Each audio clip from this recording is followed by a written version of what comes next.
It gives me really great pleasure to introduce and to welcome Gillian Sankoff, Professor Sankoff from the University of Pennsylvania. Gillian is Canadian by birth. She grew up in the English-speaking part of Montreal and received her doctorate from McGill University in Canada. She worked at Montreal for about 12 years and then moved to the University of Pennsylvania in 1979. Now, her website says that she has research interests in language change and variation, language change across the lifespan, and that's what we're going to hear about today, Pidgins and Creoles, second language acquisition, French, Pakisan, Wang, Austronesian. But that doesn't really tell you what Gillian has done and is doing. She was one of the pioneers of quantitative methodology as it's now used in sociolinguistics and in fact in all areas of linguistics that use quantitative methodology. She was one of the first, if not the very first, to challenge the assumption that social factors simply provide a context for language use.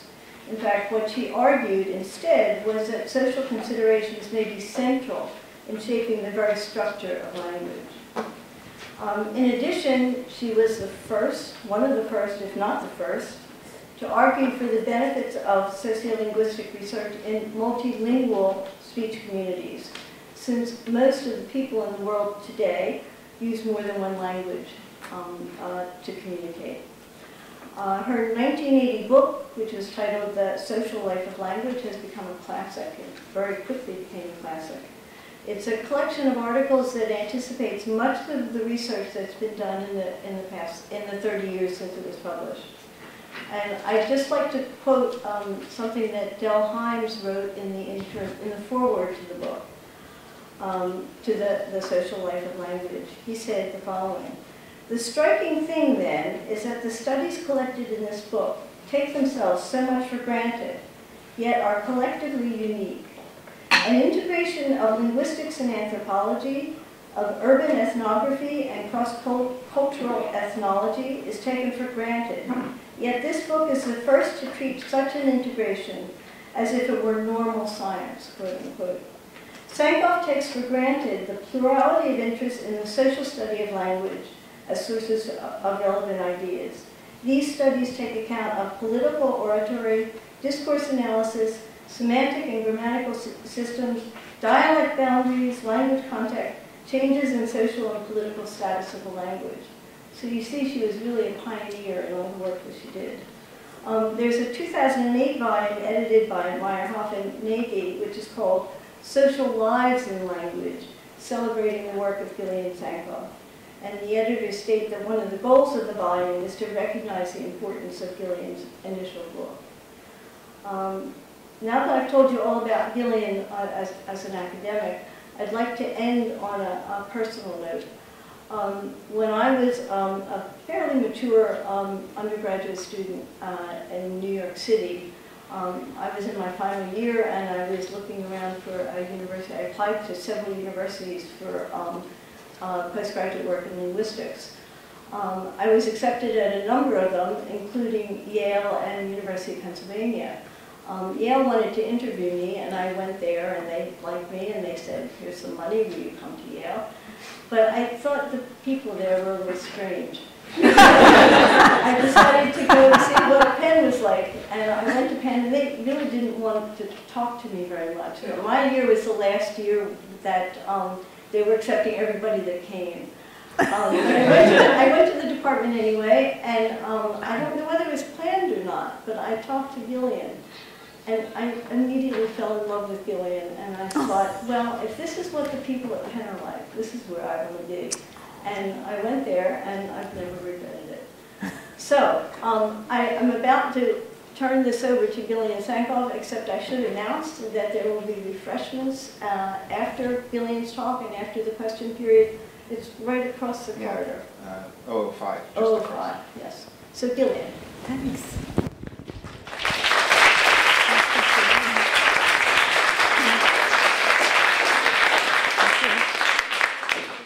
Thank you very much, Susan.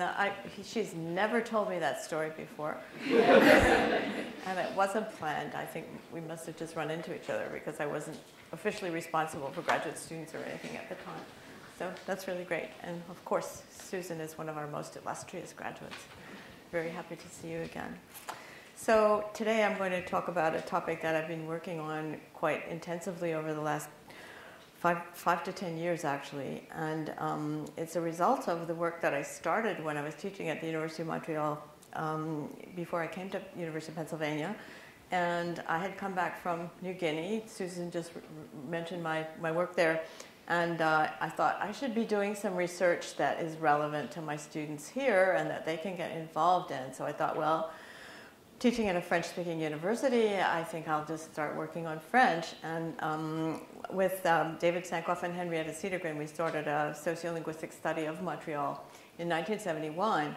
And after I came to Penn, my former students who by then had some good linguistics positions in various universities in Canada decided to follow up the study, and they did 2 restudies. And so now we have a longitudinal body of data that I've been able to go back to, and so this study is based on that. So on that particular corpus. So without further ado, I'll just get into it.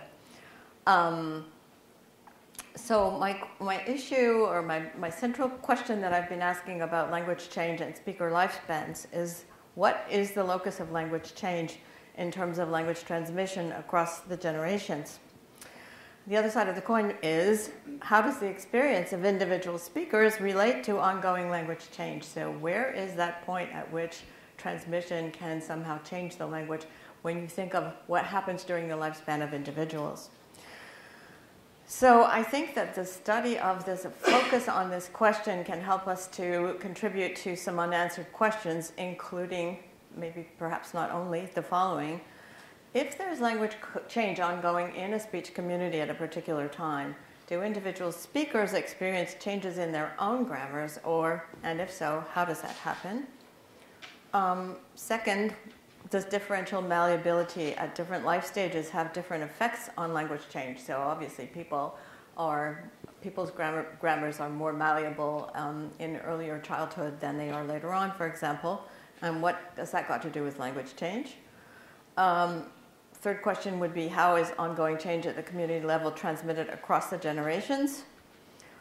Fourthly, what are the possible paths for speakers across their lifespans under various conditions of language change? So language change itself, you have to think that it might be different according to whether it's a matter of phonology, morphology, syntax, or whatever. The type of change, the stage of change. Are different sorts of things happening at early stages, mid stages, and late stages of language change. The social embedding of change.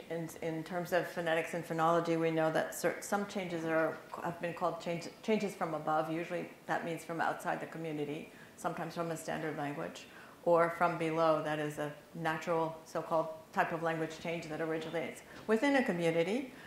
And so my proposal is the following, that there are 3 trajectory types having to do with language change across the lifespan. First is speaker stability after early childhood acquisition while the community is continuing to change. So what might that mean? That means that every generation of young people entering the speech community, of babies and young children, would be changing, but once you've acquired your system, you're stable. Second possibility is that there are changes ongoing within the speech community, but some older speakers continue to change in the direction of change as they age. And if I'd given this talk 5 years ago, I would have said there's 2 types, and these are the 2.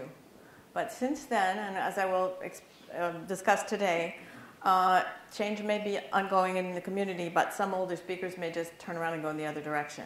And what happens in that type of case? So I'll try to cover all 3 in my talk today. Now, those of us who have been interested in language change have very often referred to this diagram originally from Lebow's 1994 book, the volume 2 of his series on language change. So that we look first at so his idea, which is probably familiar to almost everybody in this room, is that if you look at a community in terms of an age distribution, you'll find out that there are two possibilities in terms of change. The distribution could be flat, or there could be some type of a slope in which younger people are behaving a certain way, middle-aged, older people, and it's some sort of a curve. And if you notice that there's a slope going on, maybe that reflects generational change. And that's a concept that has been called apparent time. And in this situation, that's the first case I was talking about. The individuals would be stable once they acquired the language, and you take a 60-year-old speaker and see what they're doing, and what they're doing is a reflection of what they acquired as children. And you assume that that reflects the change. However, there's another possibility, which has been called age grading, which means that in this case, it's the individual speakers who change. So the idea is if you get an old person doing a certain thing, maybe everybody, when they get to that age, start doing that thing, whatever it might be. And that would be an age grading possibility where the community is stable, but individuals are changing. And in most of the cases we've studied, where there is an age distribution of this type, it has been seen to be generational change. In cases that we've been able to look at, age grading is a much rarer case. So I'll give you just one from my New Guinea research as an example. So there's a diagram that shows you for a bunch of speakers of Tokpisin who are recorded along with Suzanne Leberge in 1971 in the fieldwork that we did in the town of Leh. This is, in Tokpisin, there's a marker by, which has been undergoing a change from an adverb to a grammatical marker of future tense. And in the process, the stress on this has been reduced, so that in the left-hand side of the diagram, you see a bunch of kids between age 4 and 17, and in the red dots are their parents. And you can see that progressively, it looks like, if you interpret this as a change in progress that's showing in terms of an age distribution, you can see that the younger you are, the likely you are to de-stress by. So the secondary stress is the most stress it can get. And so the other people are doing tertiary stress as they get younger. So I interpreted this at the time as a change in progress. But the question is, it could also be generational change. It could be by the time they get old, they'll be talking like their parents do now. So then you have to look at real time to see what's going on. Now, so I'll just show you that the example was that, so there are other pieces of evidence besides that chart that led me to interpret it as a change. Here is a sentence that was recorded by Gregory Bateson in the 1930s, an anthropologist who, without benefit of a tape recorder, took down what people said. And this was a life story from a man called Chavi. And he said, "Masta mifla no ken kamlong desfra half, bye bye mifla pasong reef." So later on, we'll get stuck on a reef if we go on to this place, was the sentence. He was, so this word by and by comes from English by and by. And we see it like this in the earlier text. By the time, okay, so the grammaticalization of this form has involved change along 4 dimensions, a word order change. So whereas we saw by and by, blah, blah, blah in the previous example, here's one from a young person that I recorded in 1971. And he said, "Mi toka mi pro mi ba kisim." So that by was already, and he said, "Mi ba kisim," but you could hardly hear the ba. Right, that was certainly not secondary stress example. So that was word order change, redundancy in terms of by not being used adverbially but along with other adverbs, reduction in the syllable reduction. So it went from bye to bye to bye to bye to bye to bye. Okay, so that was the other thing, and the loss of stress is the diagram that I just showed you. So we see if doing a regression on that same chart, but showing the regression line for the adults on the left and the children on the right, you can see that the slope is less among the children because the change is farther along for them, which was another idea that showed that this respects the S-curve that we expect to find in ongoing changes, and also this is important for current purposes in thinking about lifespan change, because what seems to be happening, seeing as most of these lines are parallel, and I've now connected the kids with their respective parents, that what the children are doing is carrying on from where their parents left off. And each child is going, taking some input and going in a certain direction as a group. And when I published this material, I hadn't connected those dots. They always tell you connect the dots, but hadn't done it. And so you're seeing this unpublished example, but I will come back to this and probably publish something along these lines with this data. So for all those reasons, I interpreted that as ongoing change. So, and since that was done in 1971, people came along later and certainly showed that the change has continued in the community. So work done by Suzanne Romain in the 90s and Jeff Smith in his 2002 book have definitely documented the fact that this change carried on in the direction that I had intuited.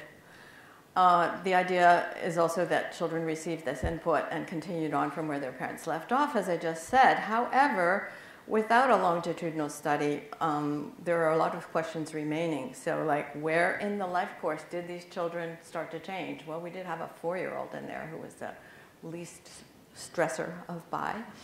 And what's going on in adults versus children? What's the role of older children and adolescents in the change? So these 3 types of evidence show that these questions are quite complex. We have to think about indications of children's ability to model input in L1 with quantitative precision. So studies that have looked at kids and adults several studies have shown that children are really, really good at taking their adult input and even modeling the probability constraints. And if they're so good, how come they're changing? It's not because they somehow can't do it. So that's an issue. So is stability after L1 acquisition really what we should assume is a default? We've seen that older children's abilities to adjust to input of peers is also very excellent. So maybe we should think that change can continue through adolescence. And what indications do we have of speakers' lifelong ability to deepen their grammatical knowledge in L1? And there are other studies that speak to that issue that I won't have time to go into today. So, so I'm going to get into the French data right now, and I'm going to show you 3 real-time studies of French based on these 3 corpora that I was telling you about before. The first is on auxiliary selection from avoir to have to être, be, to be. The second is a phonological change from apical to dorsal R. And the third one is from inflected to periphrastic future. So first, just a little bit of information on the site of the study and the corpora. So these studies were done in 1971, 1984, and 1995 in Montreal, which you see on the map. And what we did in 1971 was we sampled 120 speakers. You can see down here. The rainbow is 6 income level, mean family income levels, which we traced on a map from the census to show, and we took 20 people from each of those levels to get a socioeconomic continuum, 10 men, 10 women in each level, and these were the age groups. We oversampled the teenagers in order to see if change were going on, we would have enough speakers in that age group to be able to do something with. This turned out to be a godsend in terms of subsequent studies, because those people are still alive, right? And you could find many of them, so that was excellent.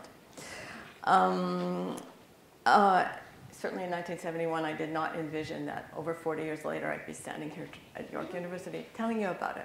That's the way things happen. The other thing I wanted to stress was that we did stratified random sample, and we oversampled both the ends of the socioeconomic continuum. So this shows you that we took 20 people from each of these 6 levels, and the top 1% of the population, the 3 little census tracts with the people with the biggest houses that live on top of that mountain, Mount Royal, if you've ever been to Montreal. We took 20 people from that area. We took 20 of the poorest people, even though together they represent 4% of the population, because we wanted to make sure that other dimensions would be reflected in the variability. So we oversampled those areas. Okay, that's just a picture of one of the neighborhoods. That's sample level 4. Kind of lower middle class area of Montreal, just to give you an idea.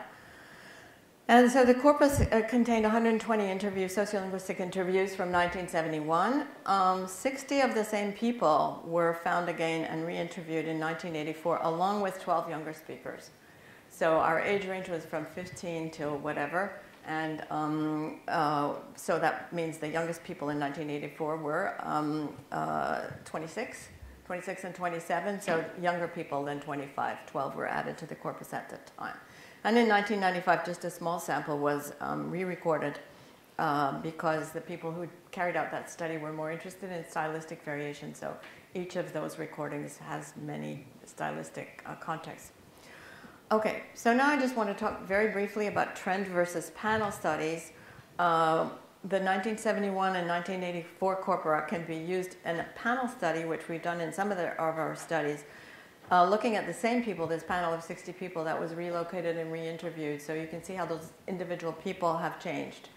Whereas a trend study would take different people that can be matched to earlier speakers to see how the community has changed. And you'll see I'll be using both of these comparisons in the work that I'm going to report to you. So first, very briefly, the first two I'm going to try and be very brief on. This one is joint work with Pierrette Thibault and Suzanne Evans-Wagner. We have not published it yet. The second one, the second two, I'll talk about again in a minute. So this one, you can see the alternation is between to have and to be in a verb, with a small subset of verbs similar to the set that Sorachi has talked about in terms of auxiliary hierarchy. Many languages that show this alternation between to have and to be as auxiliaries have sort of the same set of verbs, but they're always a little bit different. So there's a universal and a particular aspect to it. In French, the verb rester, they tend to be verbs of motion, state, change of state, by and large. Rester, to stay in French is one of these verbs. So j'ai resté avec elle, I stay with her, je suis resté avec eux autres, the same speaker, talking but using the same verb to talk about duration of stays with particular people. I have to say that the avoir ones are non-standard in French. So, however, that doesn't help stop them from being part of the vernacular. On the contrary. So also, we excluded a bunch of tokens, for example, statives. If the person said, elle est partie en France maintenant, she's off in France maintenant, now she is in France. It's not the event of having gone to France. So you don't see to have in that context, which we excluded. And some of the verbs like sortir, to go out, or to take out, could be used as transitives, which we also excluded because that's not the domain of variation.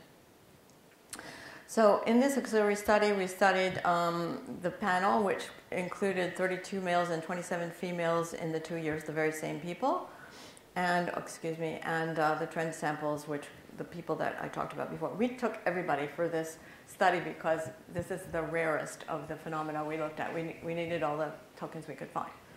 So this, if you want to see a very quick and easy diagram, people 15 to 35 years old were using avoir a lot less than people 36 years old in 1984. So this is one of the age. So this is an apparent time diagram, if indeed you should interpret it that way. So is it apparent time? Well, it could look like change to us. So we explored it a little bit more. This diagram will take just a minute to explain. We divided the speakers, the 59 speakers. There were 60, but one of them didn't use any verbs in the relevant tenses, so we had 59 for this study. We divided them into 13, 17, and 16 speakers, and entirely on their behavior with respect to this. These groups are not social groups, except that, by and large, they are socially stratified, so that these are the group D here is the least educated, poorest people in our sample, and these tend to be the highly educated people in group A. So you'll see from the behavior that in group D here, for verbs like to become, to come, or to come back, or to enter, these people use some avoir. And for the verb arriver, though we had plenty of instances of this, so we separated it half and half in terms of the use of auxiliaries. For these verbs partir, retourner, descendre, and monter, they used mostly avoir, and mostly avoir also for these verbs. Okay, the next slice of people will never use to have with these verbs here. And nobody ever uses to have to mean to be born or to die either. It's entirely to be, être. Whereas these people will still prefer avoir with this category of verbs, and very much so with this category of verbs. The third group, it's kind of an implicational scale. Forget about the one token here, but basically these people do not use to have with any of these groups, but they still use more avoir than être with this category of verbs over here. And these, the most highly educated speakers, will only use to have with these verbs. So you can see their overall percentage declines very radically in that respect. So those 60 people that we re-interviewed, we could find out if they behaved any differently, but not singly. We did the 4 groups together because we didn't have enough tokens for individual speakers. And what you see here is that for the very the group that represents 3% of the population at one end of the speaker continuum, they declined a little bit in avoir towards être, and the people who use mostly être changed a little tiny bit towards avoir, and these middle people, which represent in fact 96% of the population, we saw no change. So what we're saying is that these people were stable, but the community was changing. So apparent time is the correct inference for this. And if we do, the probability of use of avoir declines over the period. So the findings then were that even the very slight percentage differences in use of avoir don't warrant inferring lifespan change for anybody. So they're stable, they acquire their system early in life and just keep it as they go through life, like apparent time would lead us to believe. However, avoir use is declining in this community as a whole, so it looks like generational change was the apparent, that we saw in the earlier diagram was correct. Okay, going on to the next one, which is the phonological one. At the time we did this study, we were lucky enough to find a change in the pronunciation of R that was happening right at that period. And this was a big project that even many people in this room, several people in this room contributed to, with my thanks. And so Hélène Blondeau and I wrote this up in language. I'm going to go over it very briefly. Many of you may have seen this article, but I'm going to try to outline its relevance to the current argument. So the 2 variants that we're discussing are the apical variant, flapped or trilled R, and the posterior R. It could be a uvular trill, it could be a velar fricative, so you could say caro or caro or ro. That's all the dorsal ones, posterior or dorsal R. The minor variants we're going to forget about for the, we didn't discover, they don't change. These 2 are the target possible pronunciations of R. So it turns out that the western region of Quebec, including Montreal, had an apical R historically, whereas the eastern region, including the city of Quebec and Trois-Rivières, 3 Rivers, had a uvular trill. But just in the 1960s and 70s, this began to change in Montreal towards the posterior dorsal R.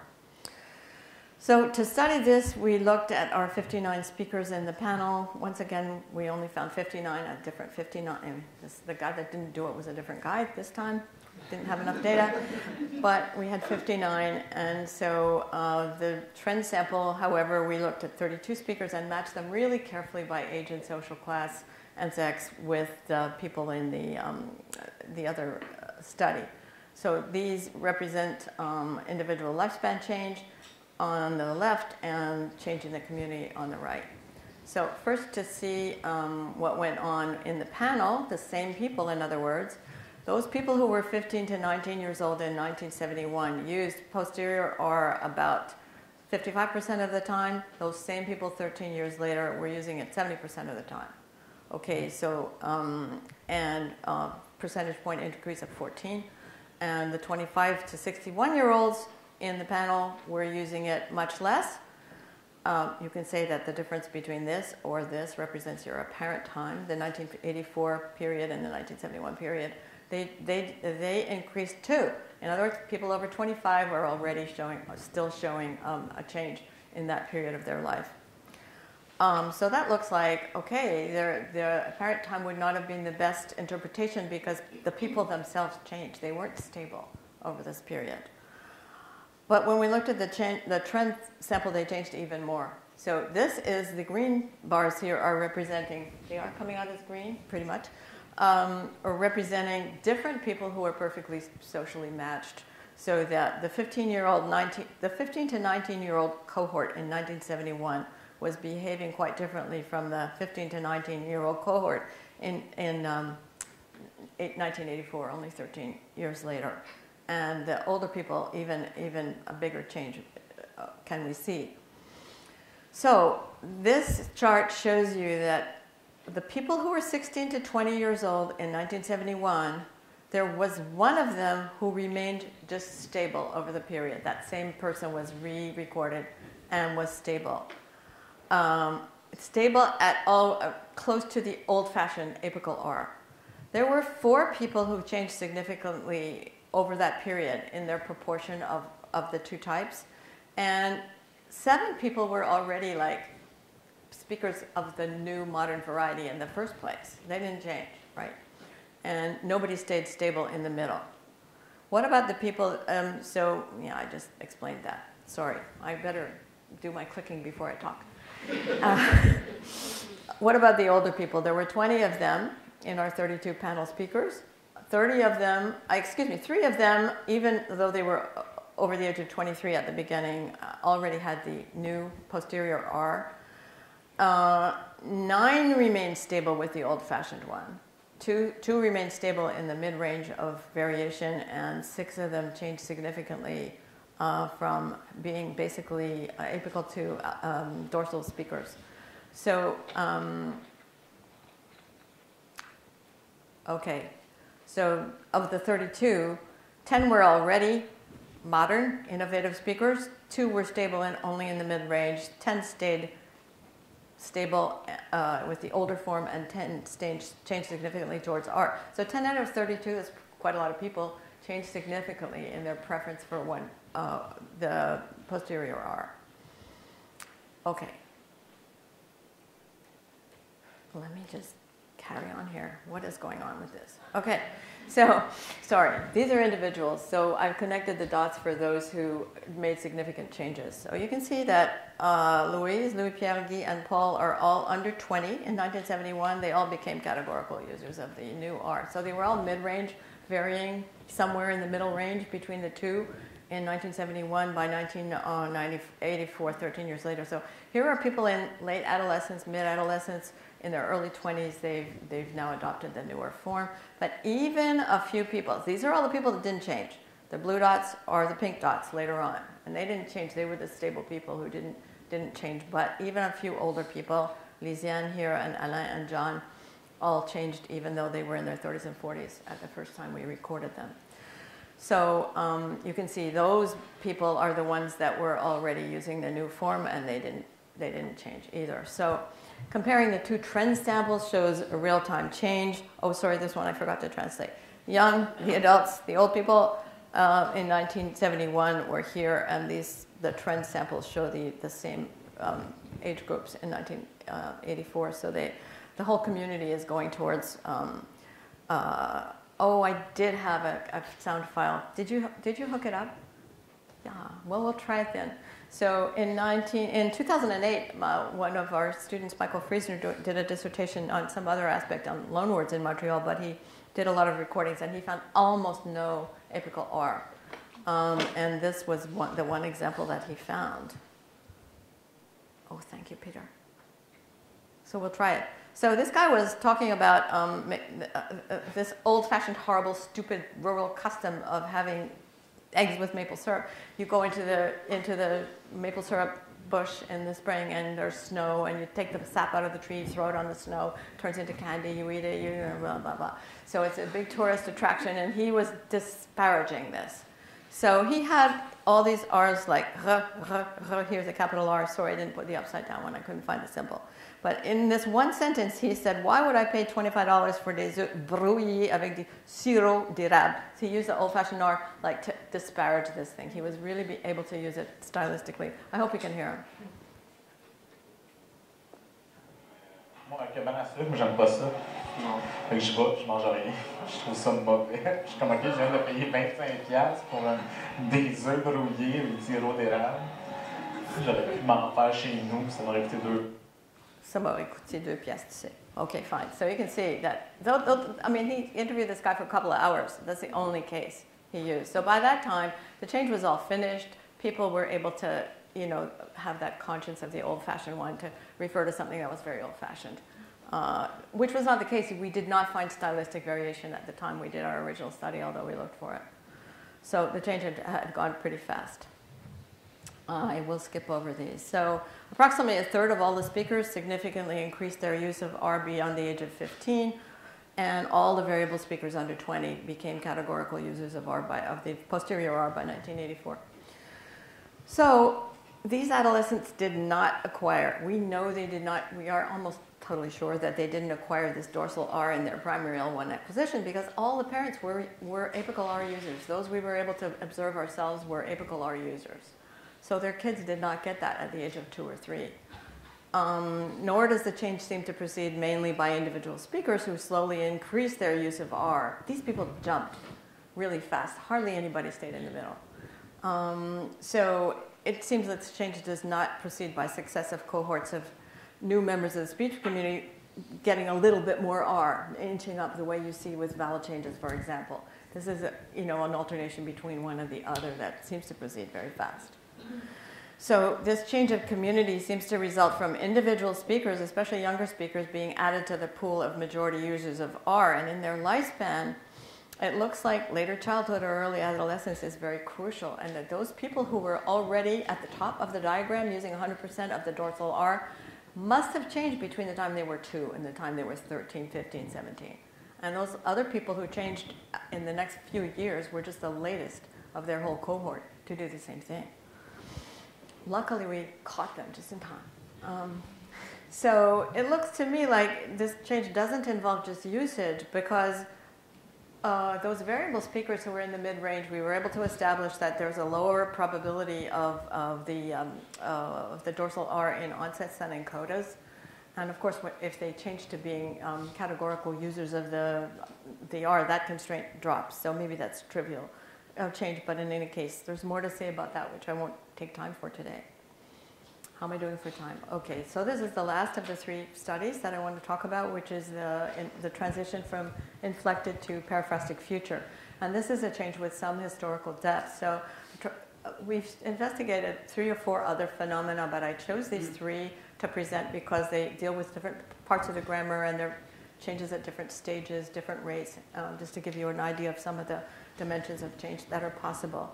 And this is a study, the panel study, Suzanne Wagner and I published in Language Variation and Change, actually 2012, I think, or maybe the end of 2011. I didn't put the date in there. And the trend study we're working on right now, almost finished.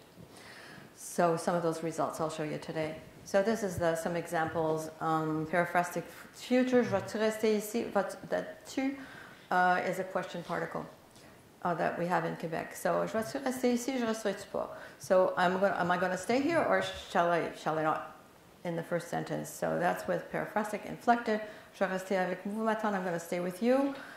Elle va peut-être arriver. She is going to get here pretty soon. We shall ask her. So even in the same sentence, the same speaker will change from periphrastic to inflected or vice versa. Historically, Poplack and Dion published a paper in 2009 in Language where they showed from a corpus of spoken Québécois French from people born in as early as 1865 or something like that, early recordings that were made.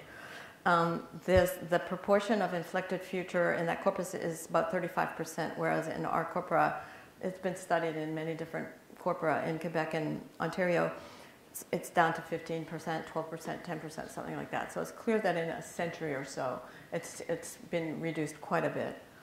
And the periphrastic is gaining, as you can see. So in our sample of the panel, we studied, again, 59 speakers. That's funny. And these were the same speakers. So here is the inflected future use of the 59 people in 1971. So you can see a lot of people are at that bottom line. They use no inflected future. It's all periphrastic.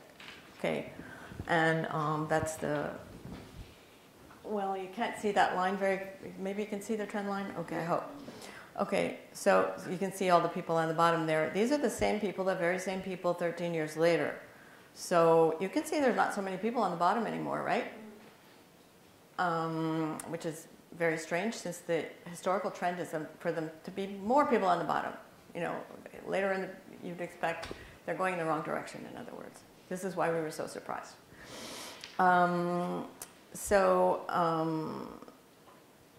Okay. The mean rate of use of inflected future, sorry, we're using FL as an abbreviation here, and I forgot to fix it, but that means there was 10% use of inflected future by these speakers in 1971. The same people had 15.5, significantly different in 1984, and multivariate analysis shows that year of recording was a significant factor.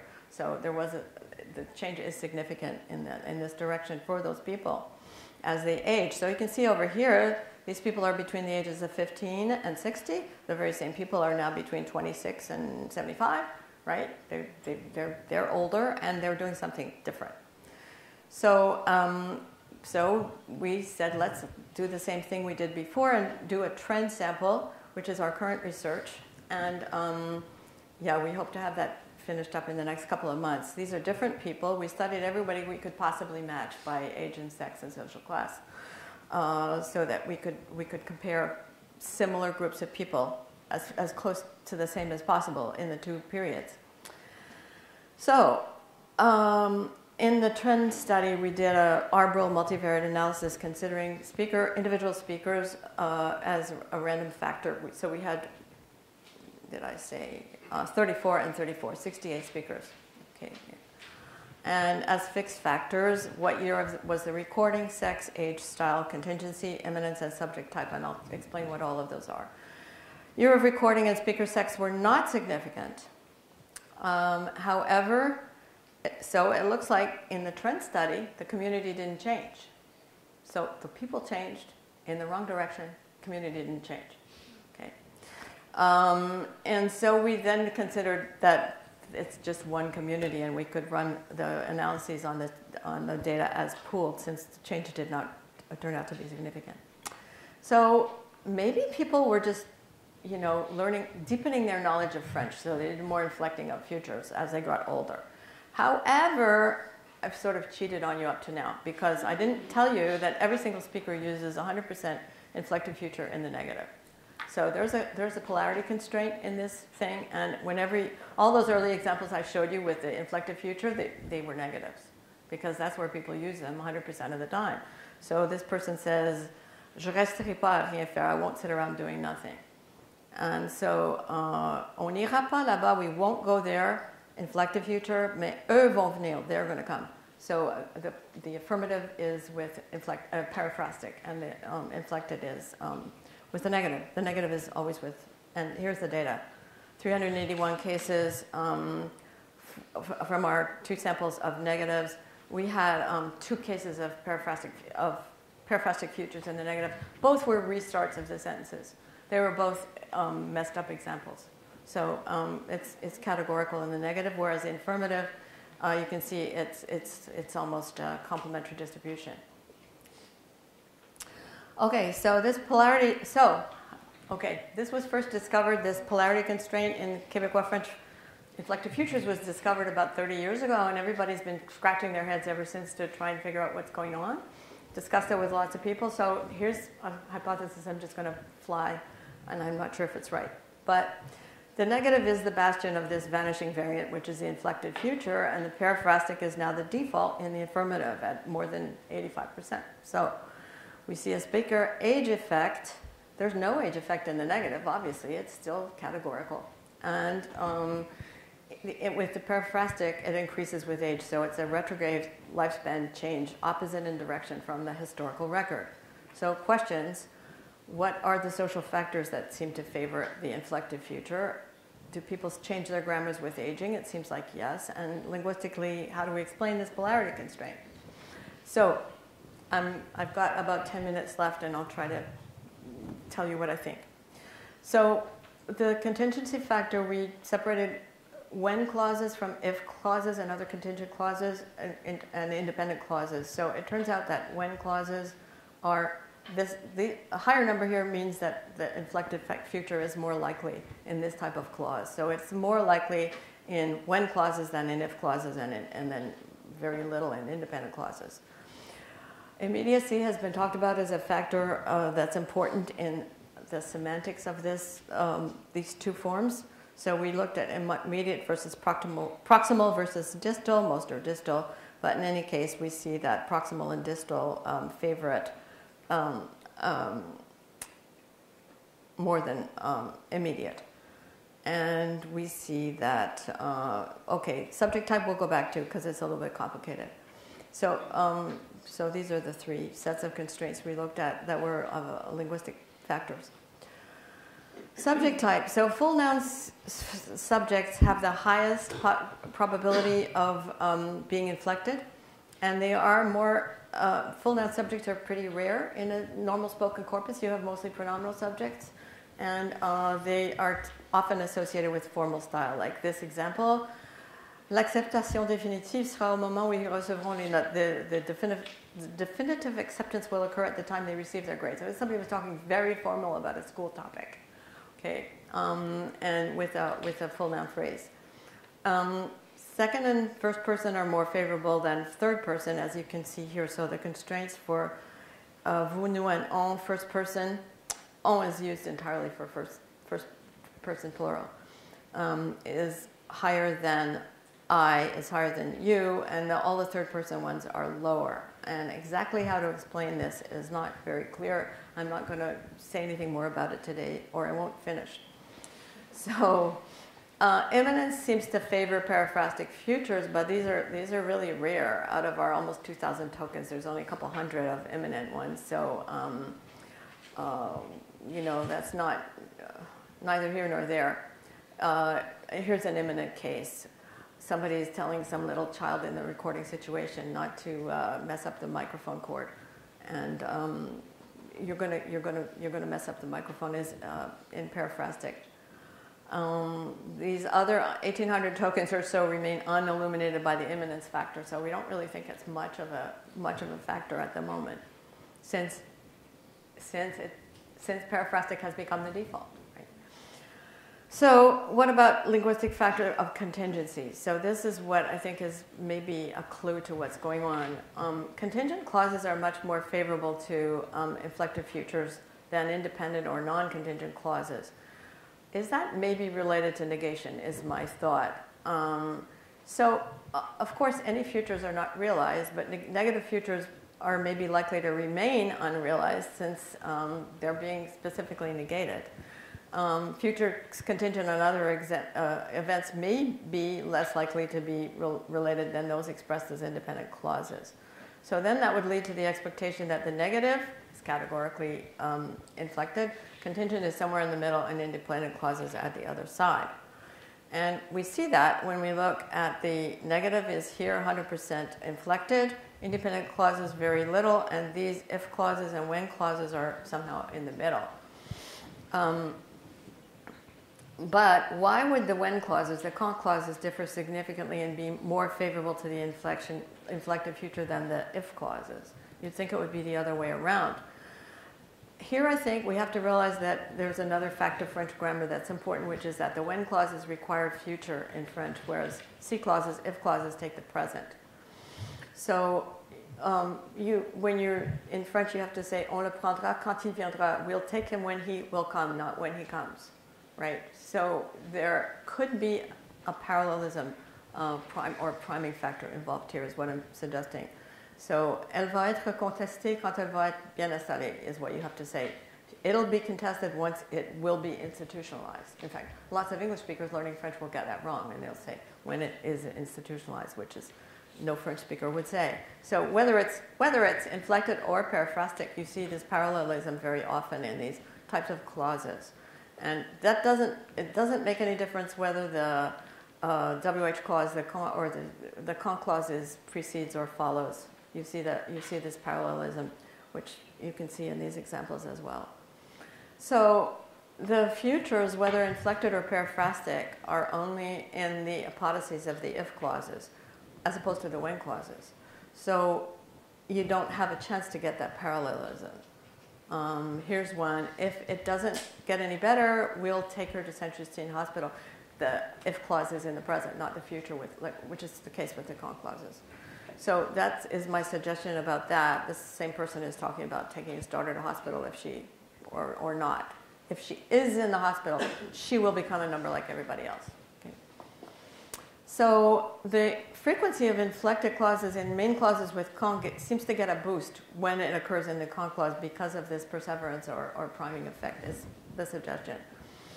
The inflected is more likely in con clauses themselves, maybe because of parallelism with certain fatalistic type of frozen expressions like tu l'appelleras comme tu voudras, call it as you wish.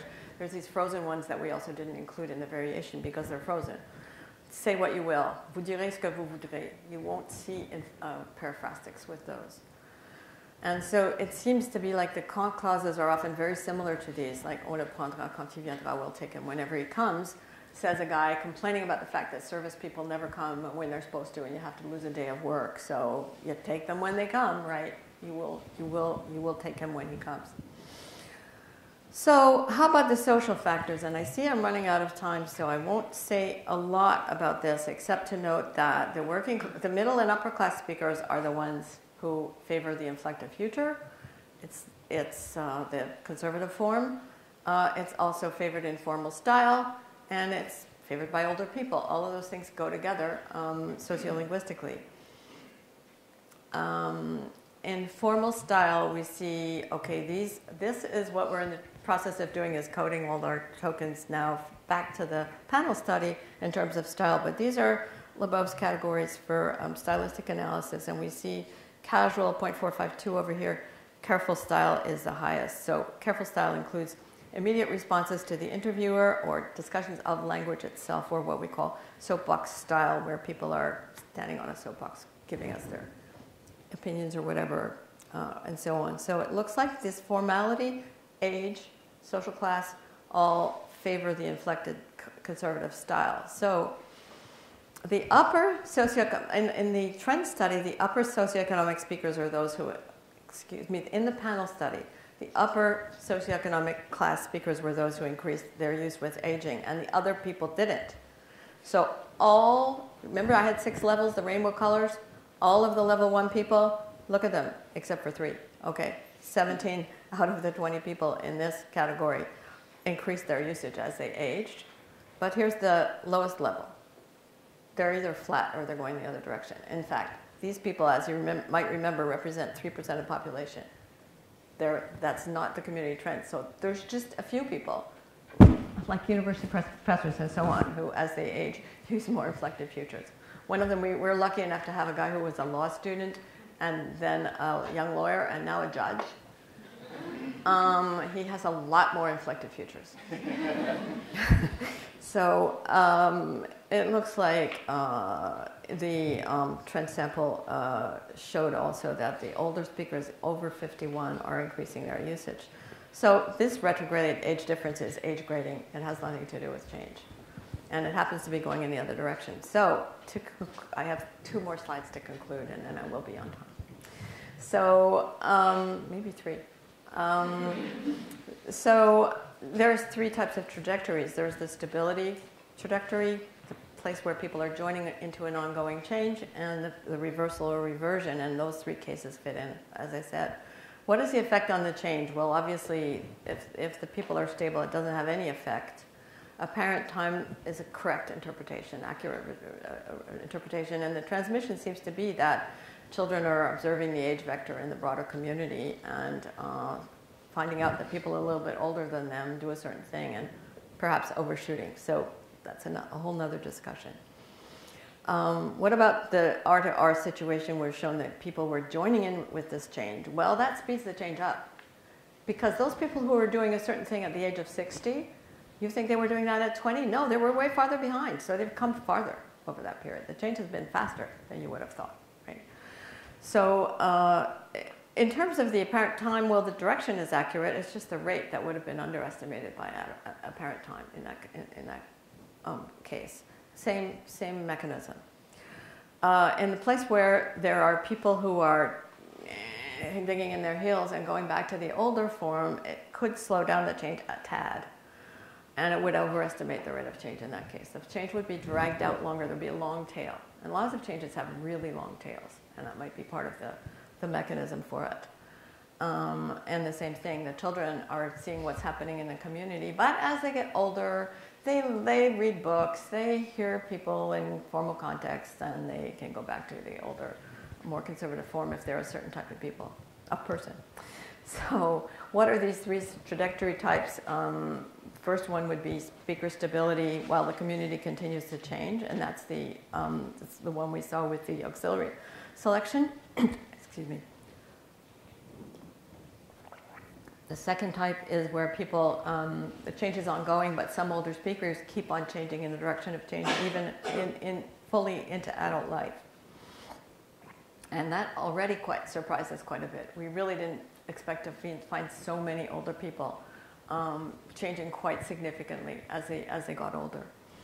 And this one surprised us the most of all, which is that we didn't think that we would find people going backwards, but we did. And this inflected to paraphrastic future was a case where in older age, what can these older people do? Well, they can provide some input to younger people.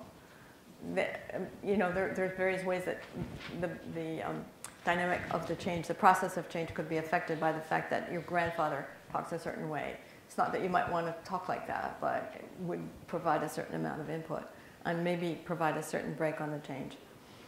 And thank you very much.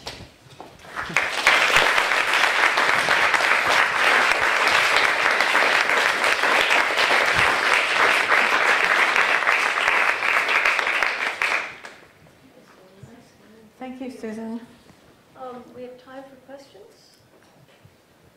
And I apologize for having tried to pack in so much and having to talk so fast at the end, but I just have a small factual question. The increase in the use of the paraphrastic future, that's true for continental French as well. Do you know whether the polarity effect is there in that variant as well? No, I don't. I'd love it if somebody in this room would do a study of that. Yeah, I don't know. I mean, everyone was surprised when we found it in the first place. But it's really true. It's not only from our data. It's like anybody who looks at it sees that. So, I don't know.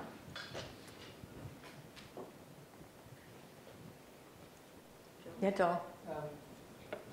So this is actually sort of a side point about the auxiliary selection stuff. Yeah. There's something I've been thinking about recently is when a change might be, where one form is replacing another, might actually become a different type of change where forms are specializing in use of different functions. You got it. So, I would have talked about that if I had more time. So Go ahead. About the verbs, because it looks like the different groups are specializing in a slightly different way. I just wanted to know. Right. Well, a lot of the older people who use the more avoir use it in expressions that the young people don't even use anymore. Like, for example, venir to come is very strange to see that conjugated with avoir. Like, you don't really say j'ai venu ce soir or something like that. But when do you see it? Well, people say, this one old lady said that she had been in, she had gone into a butcher store and embarrassed him by saying that the meat was no good, and her mother had told her that you couldn't buy it unless it was really excellent. And she said, il a venu rouge, okay? He got red, he blushed. Okay, so nobody would use, no young person would use that expression to become red, right? They would say to rougir, they would use a word for blush instead of to get red. So it's as if some of those specialized usages, that is the very reason we haven't published this paper yet, because we really wanted to investigate that question, have dropped out. So yes, there's the particular verbs and their collocations and semantics are really something that we have to explore a bit more. And I think you're right. But that's part of it. But the old people keep on saying those old-fashioned things, and the young people don't. Yeah, Caitlin? Just out of curiosity, would you say that these three changes are roughly equally salient to the community? Like, are they equally aware of the three, or do you think? That's a great question. No, I think the R is salient. I was wondering, because it looks Yeah. from that example, like one of the things that's going on is people seem very aware of it. Well, they do now, and I told you that, you know, in 40 years ago when we first did the study, nobody was talking about it like that, and it didn't have that meaning either, because it was much more current in the community. Everybody's mother was talking like that, you know. So now that it's your grandparents or whatever, it's sort of different. It's in the past, but there was always a dialect boundary, so people sort of knew that in Quebec City people have this other form, and a few of our informants told us.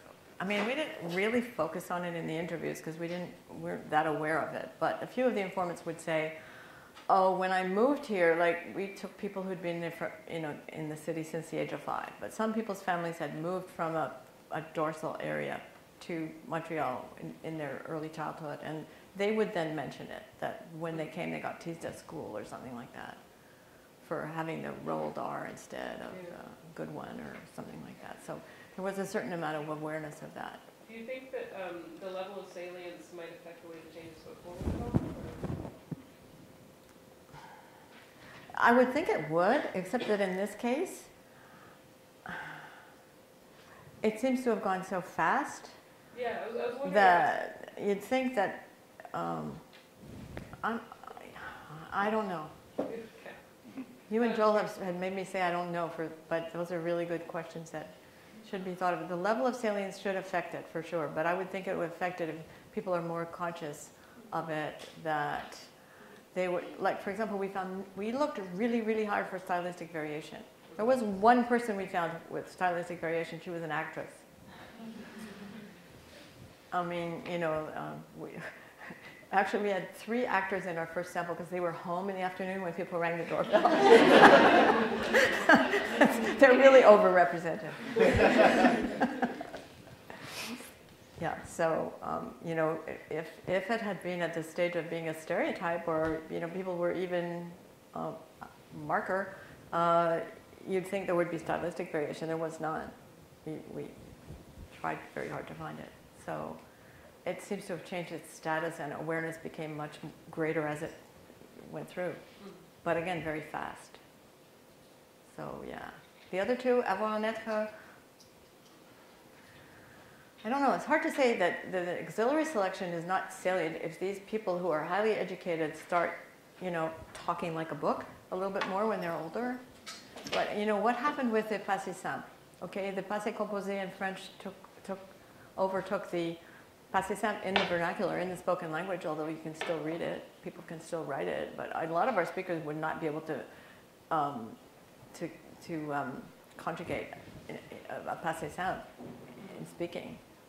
I mean, or in writing. A lot of our older speakers even didn't have enough education to have ever learned the passé simple. So what happened when that disappeared? I don't know. I mean, that's for... Yeah. Yes?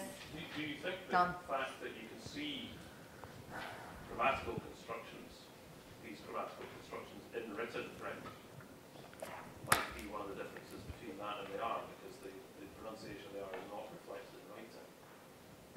Might that have an influence on the...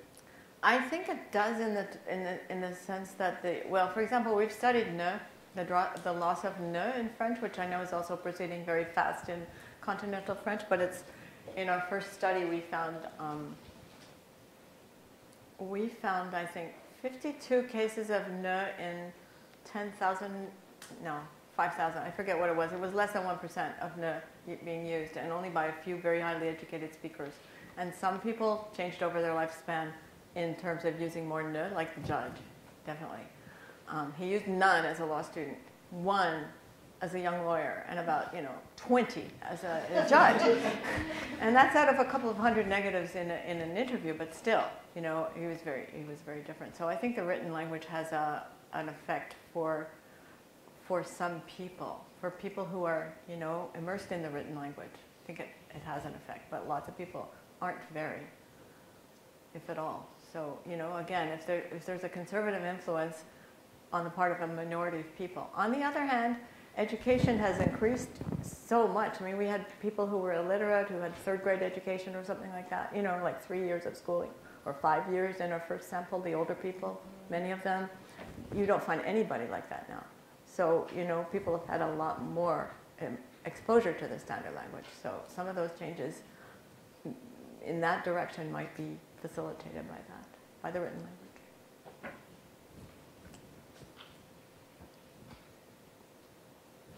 Maybe everybody needs to go to the reception.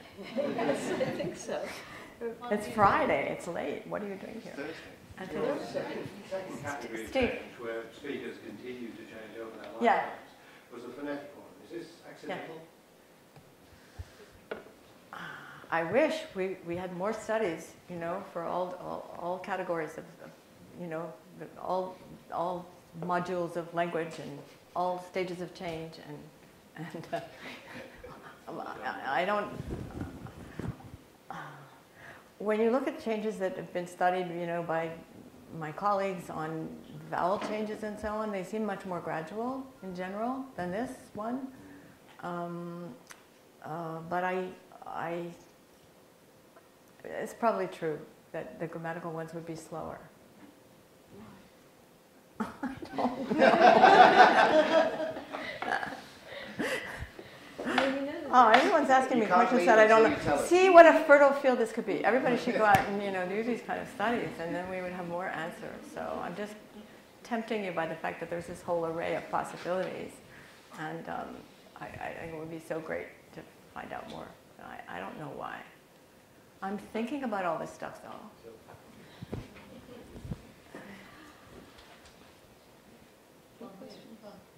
Oh, yeah. I was just wondering if Karen. you think there's something to be said for excluding prefabricated expressions or these frozen expressions from the analysis, because they do seem to be a rather different order Yeah. to some of the other data that you have. Well, in what we've published, we've reported on the number of instances of those things, like these frozen expressions, because we have a whole set for the future. For example, there's a set of frozen expressions for the periphrastic and for the inflected. And so in the article that we have a pair of articles, okay? So we did the panel study first, and that was where we were so surprised to find this retrograde change that we said, okay, we've got to do the trend now, and that's what we're just about finished doing. But in the first one, we did report the number of frozen cases and more or less what they were. There's an appendix with all that in it. So, you know, somebody else can have a look at it if they, if they'd like. Please do, yeah. We excluded it from the quantitative analysis because of lack of variation, but the report includes it. Shall we give Gillian a break and go to the research? Okay, thanks, everybody. Thank you very much. Thank you, Susan. Thank you. Thank you. That was really nice. That was a really nice introduction.